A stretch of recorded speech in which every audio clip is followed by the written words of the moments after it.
C'est bien à l'abri des regards derrière ces portes que se relaient près de 400 bénévoles. Et pour cette 67e édition, le temps presse puisque la fête se déroulera un mois plus tôt qu'il y a 2 ans. Il faut quand même aller plus vite. On est obligé de travailler tous les jours, tous les après-midi, pour que ça avance le plus vite possible, quoi. Parce qu'il y a tout ça à coller, tout ça. Mettre les lumières, comme les lumières, vous voyez là. Au total, ici sont confectionnés 14 chars, soit 2 par quartier. La thématique est libre, le travail est colossal et fait appel à de nombreux corps de métier. Il y a des soudeurs, des menuisiers, tout est confondu, quoi.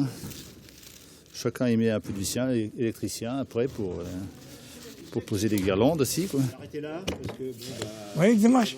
Ces chars défileront aussi de nuit. Il faut donc illuminer chacun d'entre eux, un travail qui nécessite un savoir-faire tout particulier. Ça te va, Robert? ah ben ça revient. C'est pas toujours évident, faut pas voir les lumières le jour, faut pas qu'on voit les petites lumières, puis la nuit il faut les voir. Alors on n'a pas le temps de les mettre entre les deux défilés. Voilà pourquoi on installe tout ça avant, ça prend beaucoup de temps. Aujourd'hui, la plupart des structures est finie. Reste la décoration et là aussi le travail est hors norme car ce sont des roses en papier qui recouvrent ces chars et apportent la couleur.